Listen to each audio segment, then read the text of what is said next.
Salut les amis, alors nous voici aujourd'hui pour parler à nouveau d'une série, oui je suis dans ma période, et cette fois ce sera The Act. C'est une série que j'ai découvert parce que Sonia Louis en a parlé, ou en tout cas je l'ai vu dans les commentaires de sa vidéo sur justement l'affaire Didi Blanchard et Gypsy Rose. Donc j'avais été très marquée par cette affaire, je crois que c'est l'affaire qui m'a le plus marquée dans les vidéos de Sonia Louis, donc si vous connaissez pas et que vous aimez bien écouter des vidéos sur les crimes, bah allez checker sa chaîne, hein, elle fait des trucs cool. Mais sinon, ne vous spoilez potentiellement pas cette série parce qu'elle était très bien. Si vous savez pas par quoi commencer, moi je vous dirais regardez d'abord la série et écoutez des vidéos de Sonia Louis. Après vous pouvez écouter des vidéos de Sonia Louis sur d'autres affaires et pas sur celle-là. Cette série est bien. Alors en résumé, comme je vous disais, c'est à propos de cette affaire Didi Blanchard, Gypsy Rose. Donc Didi Blanchard, c'est une femme qui a une fille handicapée, donc sa fille c'est Gypsy Rose, en fauteuil avec plein de... Bon, elle a pas de cheveux parce que, on sait pas, elle prend plein de médicaments, elle serait épileptique, elle peut pas manger par elle-même, donc elle a une sonde gastrique, etc. Enfin, une enfant complètement multi-handicapée qui peut quasiment rien faire et dont sa mère s'occupe comme une dingue 24 heures sur 24. Elles ont une maison qui a été financée par des aides, etc. parce qu'elle pouvait pas se débrouiller par elle-même vu qu'elle a arrêté de travailler pour s'occuper à plein temps de sa fille handicapée et compagnie.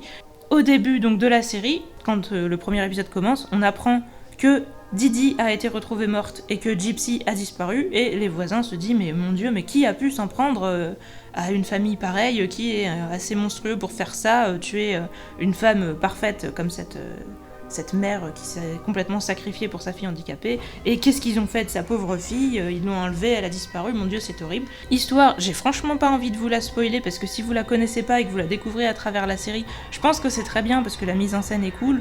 Du coup tout ce que je peux vous dire, c'est qu'il faut pas se fier aux apparences et que la série va nous montrer plusieurs pistes qui vont s'avérer ne pas forcément être ce qu'on pensait, etc. On découvre la relation entre la mère et la fille, avec le voisinage, etc. Donc voilà, c'est une histoire d'enquête où il y a un criminel, on sait pas qui c'est, etc. Et c'est aussi très psychologique, parce que les gens sont fous. Ils sont pas très intelligents, mais ils sont très perchés, et ils ont des problèmes mentaux qu'on voit pas forcément d'habitude, etc. Comme c'est inspiré d'une histoire vraie, vous pouvez pas dire que c'est pas réaliste. C'est une ambiance très calme, malsaine et oppressante. Moi, j'ai beaucoup aimé ça. Donc le concept, justement, c'est de montrer une histoire vraie. Une histoire où la réalité est vraiment surprenante, voire un peu choquante par rapport à ce qu'on entend au début. Enfin, à ce qu'on peut penser initialement. Et c'est très sordide. Et moi, c'est dans les choses qui me font un peu peur, ou en tout cas qui me dérangent et qui m'angoissent, et du coup, je trouve ça cool. Au déroulement de l'intrigue, il y a beaucoup de flashbacks. Comme je vous disais, on commence quand la mère est morte et la fille disparue, et ensuite, vers, je sais pas, peut-être 10 minutes après le début de l'épisode, ça passe à la mère et la fille qui sont arrivés dans la maison et qui sont en train de découvrir leur maison en se disant on va être bien ici, on va s'installer, on va découvrir les voisins, etc. Donc gros retour arrière pour nous montrer comment on en est arrivé là. On va pas juste terminer sur le crime, hein, il y aura une suite, le moment où le crime apparaît, je crois qu'il est vers l'épisode 4 ou 5. Je crois que c'est entre les deux, genre fin épisode 4, début épisode 5. Il y a 8 épisodes, donc c'est un peu plus de la moitié de la série, mais il y a quand même des choses qui se passent après, et ça nous permet de revoir beaucoup de choses, et même une fois qu'on aura vu le crime se passer, on aura des nouveaux flashbacks pour montrer la naissance de Gypsy, qu'est-ce qui s'est passé encore avant, comment ça se fait que cette mère et cette fille se sont retrouvées seules et complètement coupées du reste de leur famille, ce genre de choses. À la fin j'y reviendrai. Les personnages, alors, je peux pas vous en dire grand chose sans spoiler. Comme je vous disais, Didi, dans l'apparence c'est la mère idéale qui a tout sacrifié pour sa fille, mais il s'avère que, je pense que je peux vous le dire quand même, parce que c'est ça qui fait l'intérêt de la série, hein. Si je vous dis c'est un crime lambda, vous allez me dire on en a rien à foutre. Il s'avère que quand on voit la relation entre la mère et la fille, on a l'impression d'être dans un Disney. Au début, elles sont en train de se sortir des répliques du genre tu as vu les étoiles dans le ciel, ce sont des anges qui veillent sur nous, et c'est toi mon ange, et toi aussi tu, machin. Donc tu te dis oh là là, mais dans quel Disney je suis tombée? Mais en fait, après, tu te rends compte qu'elle répète ça tous les jours, donc c'est un espèce de rituel, et ça peut prendre un côté limite malsain, parce que quelle que soit l'humeur du jour, etc., elle répète les mêmes phrases et compagnie, et globalement, on a l'impression qu'elle joue un rôle, et que sa fille a totalement intérêt à correspondre au rôle qu'elle a envie de jouer, sinon elle peut être plutôt méchante envers elle, ça va du passif-agressif au vraiment qui lui gueule dessus, et il y a violence entre guillemets d'une manière très indirecte que je suis pas sûre de vouloir vous spoiler, mais c'est des choses qui moi m'ont semblé vraiment assez horribles. Donc cette mère idéale au premier abord a des parties d'elle qui sont beaucoup plus obscures qu'on va découvrir au fur et à mesure de la série, et c'est aussi pareil pour sa fille, du coup Gypsy, qui est ultra innocente et où la mère nous répète non-stop qu'elle a la mentalité d'une enfant de 7 ans. Plus la série va avancer, plus on va se rendre compte que elle essaye de se convaincre que c'est le cas et de la maintenir dans un état d'enfant parce qu'elle lui laisse rien faire, qu'elle lui ment sur plein de choses, qu'elle la laisse voir personne, etc. Mais mentalement, elle est pas elle est pas handicapée mentale en fait, Gypsy. Sa mère essaye de le faire croire à tout le monde, mais c'est pas vraiment vrai. En fait, elle va avoir envie de s'échapper, de faire des choses, d'avoir une vie en dehors. Donc il va y avoir une espèce de combat entre la mère et la fille qui va s'instaurer au fur et à mesure de la série. Et c'est extrêmement intéressant aussi de voir justement cette fille, à quel point elle va devenir folle à cause de la manière dont sa mère l'élève.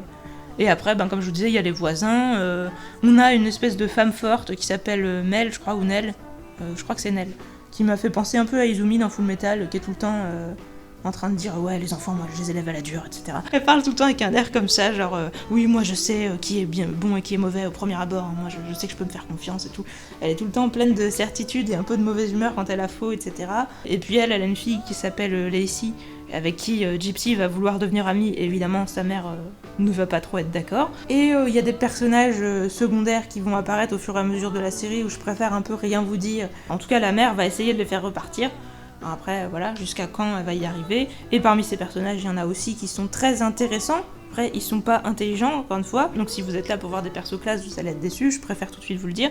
Mais en tout cas, ils ont des problèmes mentaux qui sont originaux. Et je trouve qu'ils ont un côté attachant, et où on est quand même triste de ce qui leur arrive, et où on se dit que voilà, quel gâchis, et c'est dommage, etc. Enfin, moi j'avais beaucoup d'affection pour les gens, j'étais beaucoup dépitée par ce qui leur arrivait, et je trouvais qu'ils faisaient beaucoup de conneries, etc. Mais il y avait vraiment une espèce de compassion ou d'amour triste un peu pour tous ces persos. Je trouve ça assez sympa que la série nous donne la capacité de les aimer, même s'ils sont horribles par certains aspects. C'est pas du tout une série manichéenne, je trouve. On a vraiment l'impression que les gens sont complexes et qu'il se passe un truc tragique et qu'on n'y peut rien et que c'est dommage. Les personnalités, je vous disais, elles sont profondes et intéressantes, mais elles sont profondes émotionnellement, et sur le plan de l'intelligence, ça vole pas très haut. Donc voilà, si vous êtes sévère à ce niveau-là, il se peut que vous soyez pas content. Évolution, alors évidemment qu'il y a de l'évolution au niveau à la fois de la relation entre Didi et Gypsy et à la fois au niveau de Gypsy toute seule. Au départ, elle est supposée être enfant. Alors déjà, il y a une problématique parce que sa mère dit qu'elle a 13 ans, je crois qu'elle dit qu'elle a 15 ans. Plusieurs fois, elle change en fait, elle dit elle a 12 ans alors qu'en fait elle a l'air d'en avoir 15. Ensuite, elle dit qu'elle en a 15 alors qu'elle a l'air d'en avoir 18. Après, le temps continue à passer et elle dit qu'elle en a 14. Donc on sent qu'il y a aussi une grosse mythomanie sur ce plan-là. Mais très clairement, c'est parce qu'elle a envie que sa fille reste enfant, que rien ne change dans leur situation, qu'elle puisse continuer de la materner, de jouer à la poupée avec quasiment. Donc voilà, c'est très très malsain, mais c'est intéressant. L'univers, les lieux et les créatures, c'est notre monde, c'est une histoire vraie. Donc aussi con ou bizarre que ça puisse paraître, c'est intéressant parce que c'est la réalité. Moi j'ai beaucoup aimé. Logique et cohésion, comme je vous disais, les persos sont vraiment pas des cracks en logique. Ils font des énormes conneries. Il y a vraiment des moments où vous allez avoir envie de vous taper la tête contre les murs en vous disant mais comment vous pouvez être aussi stupide. Mais en soi, la série, elle peut pas ne pas être logique vu qu'elle est basée sur des faits réels. Je sais pas si Sonia Louis s'est basée sur la série ou si elle s'est basée sur des faits réels, mais je pense qu'elle s'est basée sur des faits réels parce qu'il y a beaucoup de moments où elle avait montré des enregistrements, lu vraiment des retranscriptions de discussions, etc. Et c'était vraiment retranscrit mot pour mot. Tout était, ça collait énormément à ce que j'ai entendu, même les voix, je vais revenir dans le doublage, mais les voix sont vraiment quasi les mêmes que celles que j'ai entendues dans les enregistrements de la réalité. Enfin, l'adaptation, elle est super bien faite, quoi. Mystère et découverte, moi je trouve qu'il y en a, parce que justement, on se demande qu'est-ce que ça fait d'être comme ça, enfermé chez soi et obligé à rester enfant. Votre mère qui refuse que vous grandissiez, etc.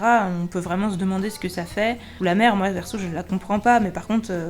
je comprends que Gypsy l'aime et qu'en même temps elle souffre, etc. Donc les sentiments ambigus, je trouve que du mystère et de la découverte au niveau de la psychologie, il y en a. Les musiques, il y a environ une chanson, mais vraiment chanson avec des paroles, etc. par épisode. Et sinon, c'est beaucoup de musique instrumentale un peu angoissante. Et j'ai beaucoup aimé cette ambiance. Il y a Bonnie and Clyde. À un moment, ça m'a amusé parce que c'était en français du coup. Je crois qu'il y avait une autre musique en français à un autre moment. J'ai trouvé ça rigolo, qu'il y ait des musiques en français.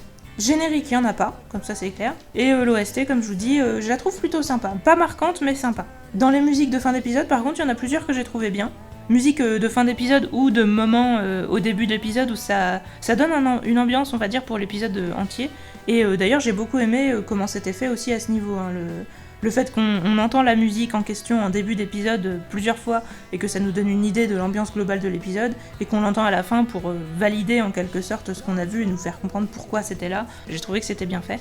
Le doublage, c'est génial. C'était pas des doubleurs que je connaissais, à part il y avait une médecin que quand je l'ai entendue, je me suis dit ah bah oui, je la connais. Des persos secondaires qui avaient des voix que je connaissais, il y en avait, mais dans les persos principaux, c'était pas le cas. Et franchement, mais la doubleuse de Gypsy, c'est génial, comme je vous disais, par rapport à l'enregistrement de l'original, ça ressemblait énormément. Gypsy, dans l'enregistrement original, elle arrêtait pas de rigoler bêtement. Et là, c'est la même chose dans la série, elle fait énormément ça. Il y a vraiment le côté où on dirait justement une gamine de 7 ans ou quoi, dans sa manière de parler, sa voix, sa manière de rigoler, etc. Mais qu'en même temps, dans ses propos, ça se voit que c'est pas le cas. Elle a plutôt l'air d'une ado de 15 ans. C'est super bien fait. Il y a un côté où elle est à la fois très mignonne et où en même temps elle peut mettre un peu mal à l'aise. J'ai moins aimé comment la mère était faite. J'ai bien aimé les passages, les moments où elle s'énerve, les moments où elle est calme, où elle a l'air parfaite. J'ai bien aimé les transitions entre les deux. Mais par contre, à un moment dans la série, elle devient malade et du coup elle est toute ralentie, etc. C'était peut-être vrai et c'était peut-être réaliste, mais j'ai pas accroché à ce moment, la manière dont elle avait l'air toute shootée, etc. Mais peut-être que c'était quand même réaliste.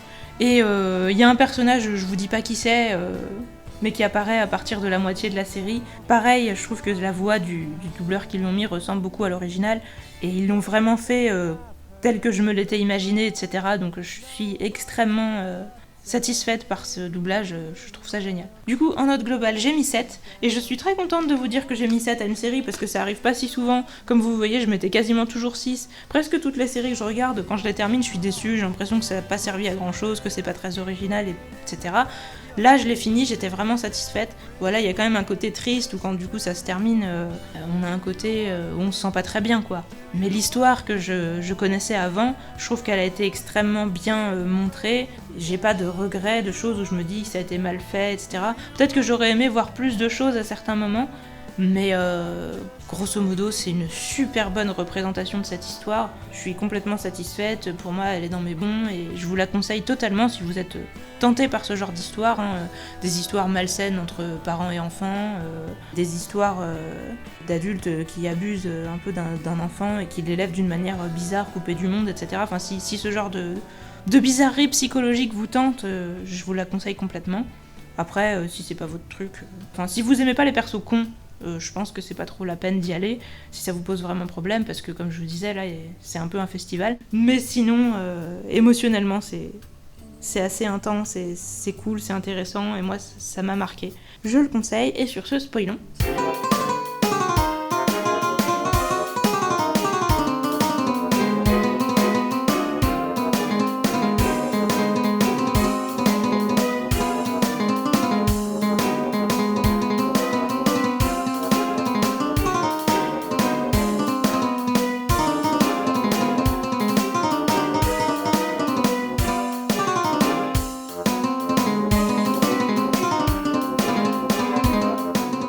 Alors, ce que je voulais pas trop vous spoiler, c'est que Gypsy n'est pas réellement handicapée, que tout ce qu'elle a, c'est sa mère qui lui a obligé à faire croire qu'elle l'avait. Elle est en fauteuil, mais elle peut marcher. Sa mère lui rase les cheveux, elle dit que ses cheveux ne repoussent pas à cause de son traitement, mais en fait c'est elle qui lui rase. Qu'est-ce qu'il y a d'autre ? La sonde gastrique, c'est elle qui dit qu'elle peut pas manger par la voie orale. Mais ça c'est pareil, c'est très incohérent. Elle dit qu'elle est allergique au sucre, mais de temps en temps elle lui laisse manger une petite bouchée d'un truc ou une petite gorgée d'un truc. Elle lui donne aussi des médicaments qui contiennent du sucre, alors qu'elle répète à tout le monde qu'elle est allergique au sucre, et à des moments elle fait des grosses crises en disant « Oh mon Dieu, vous allez la tuer !» en lui donnant une canette de coca. Elle lui laisse manger genre qu'une bouchée quand elle commande une pizza, des trucs comme ça. Enfin, ça peut clairement ressembler à une forme de torture, même si Gypsy ne le prend pas trop comme ça, parce qu'elle a toujours vécu comme ça. Mais voilà, elle est nourrie par sa sonde gastrique, et la nourriture, elle en mange une petite bouchée par-ci, une petite bouchée par-là. Et du coup, Gypsy se relève dans la nuit pour bouffer des trucs sucrés. Et d'ailleurs, elle le dit à Lacey et ses copines. Et Lacey est étonnée parce que forcément, Didi dit qu'elle est allergique, qu'elle peut pas manger toute seule, etc. Et Gypsy lui avoue qu'elle mange des trucs sucrés la nuit. Du coup, Lacey se demande si Gypsy est une mytho. C'est assez bizarre parce qu'on a plus tendance quand même à croire la mère que l'enfant, surtout quand la mère dit que l'enfant est handicapé mental, qu'elle a la mentalité d'une enfant de 7 ans, qu'il faut pas trop l'écouter, etc. Et là, on voit vraiment justement tout le côté horrible que ça a. Parce que Gypsy, elle peut toujours dire des choses, personne ne l'écoute. Je trouve que c'est bien parce que ça dénonce un peu justement comment on n'écoute pas les handicapés. Il suffit que t'aies un fauteuil, que t'aies l'air jeune, t'aies l'air un peu vulnérable, etc. et on t'écoute pas. Au début de la série, Gypsy, elle a des problèmes avec ses dents. Je crois pas que dans la série ils disent clairement d'où ça vient. Mais du coup, sa mère lui a fait arracher toutes les dents, alors qu'elle aurait très bien pu lui faire juste, entre guillemets, réparer et essayer de comprendre d'où ça venait, etc. Mais elle lui fait arracher toutes les dents et mettre un dentier, du coup, j'imagine, à la place. Évidemment, Gypsy ne veut pas, elle pleure, elle dit non, non, non, mais voilà, le dentiste, il s'en fout, il le fait, parce que bon, c'est une enfant, c'est normal que les enfants pleurent quand ils vont chez le dentiste. Un truc assez marquant et assez traumatisant, je trouve, maltraitance médicale. Et du coup on se rend compte que c'est pareil pour les sondes gastriques, c'est pareil pour tout en fait. Et elle a bourre de médicaments et moi je crois pas qu'ils le disent, donc je vous disais dans la série, mais il me semble que dans la vidéo de Sonia Lou, elle disait que s'il y avait ses dents qui s'étaient abîmées, je crois que c'était à cause des anti-épileptiques qu'elle lui donnait en grande quantité. Donc je sais pas si aujourd'hui les anti-épileptiques font toujours ça, mais j'espère que non. Faites attention, c'est horrible. En tout cas, c'est d'autant plus horrible quand on en prend sans en avoir besoin. On peut comprendre que forcément les médicaments ça a des effets secondaires, donc vous prenez un enfant en bonne santé et vous lui défoncez la santé en le bourrant de médicaments lourds dont il n'a pas besoin. Et du coup, Gypsy va évidemment vouloir s'enfuir, et ce que je voulais pas trop vous spoiler non plus, c'est que comme sa mère dit qu'elle a 13 ans ou des âges comme ça, mais elle en fait elle a 18-19, elle va essayer de s'enfuir avec des mecs. Sa mère aussi lui dit de s'habiller en princesse, la traite comme une princesse, mais évidemment du coup le pendant de ça, c'est que Gypsy, elle voudrait bien rencontrer son prince charmant qui l'enlève et qui la sauve de sa mère. Donc du coup elle a une vision effectivement naïve du monde des mecs et compagnie, mais elle aimerait quand même bien se barrer, et très clairement, même si les mecs peuvent des fois être dangereux, je suis pas sûre qu'ils soient en moyenne plus dangereux que sa mère, je pense que non. Du coup, elle essaye une première fois de se barrer avec un mec qui est déguisé en Wolverine à une convention, et en fait elle s'enfuit, et elle va le retrouver, je crois, quand il est à l'hôpital parce qu'il se fait casser le nez, un truc comme ça, et lui il est ultra surpris, parce que il savait même pas qu'elle pouvait marcher, lui il avait commencé à tchatcher avec une handicapée. Et ensuite elle s'incruste chez lui, elle lui dit je vais m'occuper de toi et tout ça, il se laisse un peu faire et il est un peu passif, il a l'air un peu en état de choc en train de se dire mais qu'est-ce qu'elle fout là, mais bon il la renvoie pas parce que voilà. Et elle s'est habillée en la copine de Wolverine pour le séduire, etc. Mais sa mère arrive comme une furie et lui dit rentre à la maison, puis elle engueule le mec en lui faisant je sais pas ce qu'elle vous a raconté mais ma fille n'a que 14 ans, etc. Donc bon, on comprend que le mec après ne donne plus de news, parce que il avait un peu rien demandé, Gypsy elle s'est un peu jetée sur lui et la mère elle s'est un peu aussi jetée sur lui pour le défoncer après, donc voilà, le mec était juste un peu sympa. Bon oui, il avait quand même l'air de la draguer un peu, mais il a dragué en mode gentil quoi. Je suis pas sûre que de son point de vue à lui c'était sérieux en fait. Mais c'était pas non plus méchant, ni vulgaire, ni rien quoi, c'était vraiment... Elle lui demandait des trucs du genre tu veux te marier un jour, elle disait je veux me marier en hiver, etc. Donc bon, c'est elle qui lui parlait de mariage, etc. Lui il disait jamais non, il répondait des trucs un peu gentils, genre ah oui t'as l'air d'être une vraie princesse, etc. Mais il avait pas l'air non plus de lui dire oui quand est-ce qu'on se marie, etc. Donc bon, voilà, ça c'est le premier mec. Et après donc elle va retourner sur un autre site en s'achetant un PC en cachette, un site chrétien, où là elle va rencontrer Nick qui va être son mec avec qui elle va essayer... Cette fois, pas de s'enfuir, mais de tuer sa mère, très probablement parce que justement elle a déjà essayé de s'enfuir et que sa mère l'a retrouvée et que du coup elle a l'impression de pas avoir d'autre issue.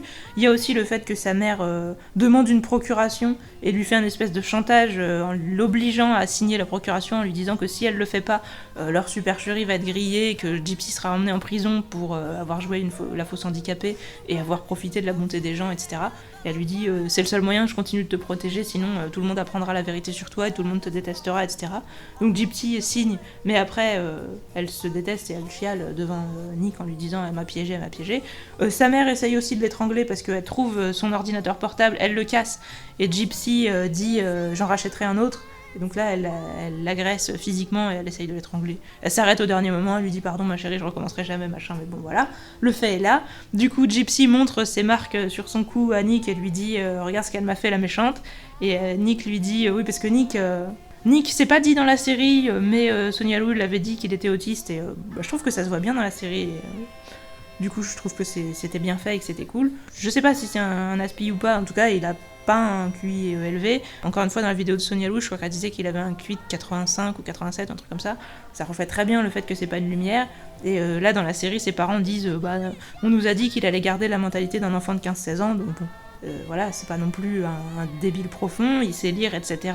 Il peut travailler et compagnie, mais il est pas très doué, c'est pas une lumière, il est un peu lent d'esprit, etc. Et faut pas trop lui en demander, quoi. Quand Gypsy lui dit des choses, il a tendance à faire ce qu'elle dit, un peu bêtement. Quand on est amoureux, quand on est autiste, on est des fois un peu extrême, donc il dit à Gypsy qu'il a des personnalités multiples. Bon, en particulier, il a une personnalité qui s'appelle Victor et qui est violente, qui est un vampire. Et donc il dit à Gypsy tu me parles de ta mère qui est violente envers toi, mais dis pas ça à Victor, sinon il serait capable de lui faire du mal. Et du coup Gypsy lui fait ah bon, vraiment, tu serais capable de faire du mal à quelqu'un, avec un air un peu pervers intéressé. Et il lui dit si tu demandes ça à Victor, il faut que tu lui demandes vraiment en bonne et due forme et que tu sois sûr de toi et tout, parce que lui il le fera vraiment. Et donc elle le fait, elle lui dit Victor, est-ce que tu serais capable de tuer ma mère pour moi, etc. Donc voilà, elle va acheter un couteau pour lui, réserver le motel pour lui, etc. Donc c'est clairement elle qui gère tout le côté concret, logistique et compagnie, et lui il va juste le faire parce qu'elle en est pas capable, parce que elle est pas violente et parce qu'elle aime quand même sa mère, même si elle a envie de s'en débarrasser pour être libre. Donc voilà, Nick va venir, il va tuer sa mère et ils vont s'enfuir ensemble. Au début de la série, ce que je vous avais pas dit, c'est que Didi est morte et Gypsy est disparue, mais si les voisins se sont inquiétés, c'est parce qu'il y a des posts Facebook qui disaient cette salope est morte et j'ai baisé sa fille innocente et douce, etc. En fait, ces messages-là, c'est Gypsy qui a demandé à Nick de les poster parce qu'elle avait peur qu'on retrouve pas assez vite le cadavre de sa mère et qu'elle avait peur qu'il pourrisse, etc. Et elle lui disait non mais je peux pas la laisser comme ça, je lui dois bien ça, c'est quand même ma mère, je l'aime, etc. Et sa mère commençait à lui manquer et elle voulait aussi retrouver sa maison. Elle disait non mais chez toi Nick c'est petit, c'est pourri, etc. Je voudrais retrouver ma belle maison, donc faudrait qu'ils enlèvent le corps de ma mère et qu'on puisse récupérer la maison. Donc elle lui dit poste ça sur Facebook pour que les gens s'inquiètent et qu'ils découvrent son corps. Et les gens se sont effectivement inquiétés, sauf que eux ils ont pas désactivé la localisation comme des débiles. Ils avaient aussi fait envoyer le couteau avec lequel il avait tué la mère par la poste, comme autre truc complètement con. Donc la police arrive, le couteau est là, eux ils sont là aussi, juste là d'où ils ont envoyé le post Facebook, etc. J'ai trouvé ça très bien fait pour le coup. Gypsy dit à Nick mais viens, il faut qu'on aille se débarrasser de ce que tu sais, etc. Qu'on aille comme t'as dit qu'il y avait un lac à côté de chez toi, puis en fait c'est pendant le repas, et Nick il est en mode non mais là c'est soirée poulet. Et elle lui fait et alors, le poulet ça peut attendre? Il fait non, après ce sera froid.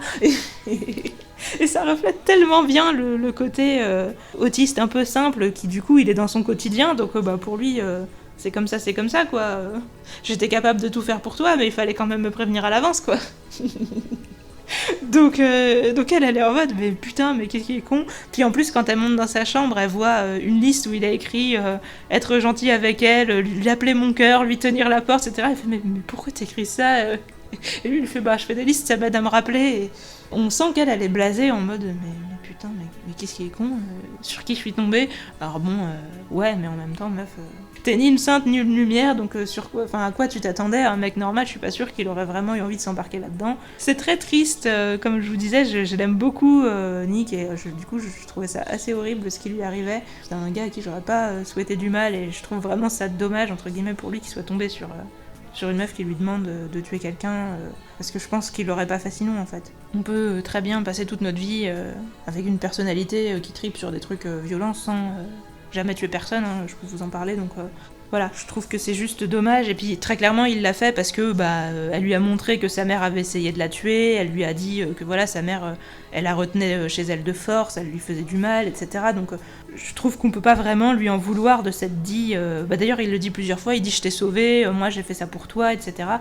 Et quand ils se font arrêter par la police, au début, elle lui dit « T'es mon sauveur, t'es mon héros, t'as fait ça pour moi, on va s'en tenir à ça ». Et lui, justement, il lui dit comme Bonnie and Clyde, on va rester ensemble, etc. Et en fait, elle, après, quand elle est devant les flics, elle chiale, elle dit « Non, c'est pas moi, c'est lui, moi, j'aurais jamais pu faire du mal à ma mère, etc. » Là, pour le coup, elle le lâche complètement, elle est ultra lâche sur ce coup-là. C'est vraiment triste parce que pour le coup, je les aimais bien tous les deux. Et j'aurais bien voulu même elle qu'elle s'en sorte. Et j'avais quand même pitié d'elle pour tout ce que sa mère lui faisait subir. Mais une fois qu'elle est avec Nick dehors, elle lui parle super mal. D'ailleurs, elle reproduit complètement ce que sa mère faisait. Et je trouve que c'est très bien fait et que c'est vraiment une bonne idée d'avoir fait ça. Elle lui dit mais qu'est-ce que tu sais faire, t'es un incapable depuis le début, etc. C'est vraiment comme ça que sa mère lui parlait quand elle la décevait aussi, en mode coup de pression pour l'obliger à obéir et à faire ce qu'elle a décidé. Donc, et puis le pauvre Nick, on voit bien qu'il est pas du tout câblé pour encaisser ça. Donc, et c'est con parce que ils étaient mignons ensemble au début, quoi. Et je pense que ils auraient pu l'être, mais il aurait fallu une bonne thérapie de couple, il aurait fallu des bons psys, et que quelqu'un leur dise en fait qu'ils auraient pu faire autrement, qu'ils auraient pu juste s'enfuir et en parler à la police, parce que très clairement ce que la mère de Gypsy lui faisait subir, c'était pas légal en fait, donc c'est juste dommage d'avoir fait comme ça, mais je peux comprendre vu que Gypsy elle a toujours été enfermée chez elle et qu'elle a connu que sa mère et ce que sa mère lui disait, et que sa mère lui disait de toute façon si on apprend ce qu'on a fait, c'est toi qui iras en prison, etc. Parce que t'étais une fausse handicapée et qu'on n'a pas le droit de faire ça et qu'on devra rendre l'argent que les gens nous ont donné, on devra rendre la maison et tu seras en prison et moi je serai à la rue et Elle lui racontait des choses horribles en lui disant qu'elle pouvait en parler à personne sinon il allait lui arriver des horreurs. Donc, on comprend pourquoi elle a fait ça, mais voilà, c'est juste ultra triste. Et du coup, le dernier épisode, on voit un peu le procès et les gens qui viennent la voir en prison. Elle revoit un peu son père et là on apprend que son père, en fait, il a essayé de garder contact avec elle et que c'est sa mère qui la virait. On avait déjà eu des indices de ça avant, mais là on en a la confirmation. Évidemment, Gypsy, au début, elle lui dit qu'elle le déteste, qu'il avait qu'à pas se barrer, etc. Parce que sa mère l'a bien monté contre lui. Mais après, elle finit par pleurer un peu dans ses bras parce qu'elle a plus personne, de toute façon. Donc le truc se termine où elle se désolidarise complètement de Nick. Et Nick va avoir un procès indépendant d'elle. Donc Nick va potentiellement être condamné à mort, ou en tout cas prison à vie, alors qu'elle va être jugée... avec plus d'indulgence parce que justement sa mère lui a fait subir des horreurs. Personnellement, je comprends pas qu'on n'ait pas jugé Nick aussi de manière plus indulgente, sachant que pour lui, enfin de son point de vue, il était clairement en train de sauver quelqu'un qui était en danger. Donc je trouve qu'il aurait dû aussi avoir des putains de circonstances atténuantes. Des fois, on relâche des gens, genre en France et compagnie, des gens qui ont tué plein de monde et qui sont clairement horribles et je comprends pas pourquoi. Mais alors là, le fait de condamner à mort quelqu'un comme Nick... je comprends pas du tout, quoi. Donc vous me direz ce que vous en pensez, si vous en pensez quelque chose. Ça termine aussi le dernier épisode où on voit la scène du meurtre, que Gypsy s'est cachée pendant le meurtre, dans la salle de bain je crois, en se bouchant les oreilles, en pleurant, etc. Et qu'on voit à quel point elle est terrifiée et qu'elle supporte pas ce qui est en train de se passer. En même temps, voilà, c'est elle qui l'a demandé, mais... Puis après on voit comment elle est lunatique, parce qu'elle redevient ultra enjouée, enfin même si c'est qu'une fausse apparence, mais elle reprend son personnage de fille ultra... enjouée, bisounours, etc. Quelques minutes après, quand elle arrive à reprendre un peu contenance, quoi. C'est vraiment horrible, triste, malaisant, tout ce qu'on veut. Et donc voilà, cette série, je la valide, je l'ai vraiment aimée et je vous la conseille. N'hésitez pas à me dire ce que vous en pensez, sauf si c'est de la merde. Et je vous dis à la prochaine, je suis pas sûre de continuer dans les séries, peut-être qu'on va un peu revenir au livre. Oui, parce que Alcyon m'a demandé il y a pas longtemps ce que je pensais du dernier Stephen King. Je l'ai pas encore lu. Ce sera pas vos conseils parce qu'il me le demande pas parce qu'il l'a lu, mais parce qu'il veut savoir s'il est bien pour lui le lire. Du coup, ce sera peut-être ça la prochaine chose que je vais faire, lire le dernier recueil de nouvelles de Stephen King. Donc je vous dis à la prochaine pour un retour au livre. Salut!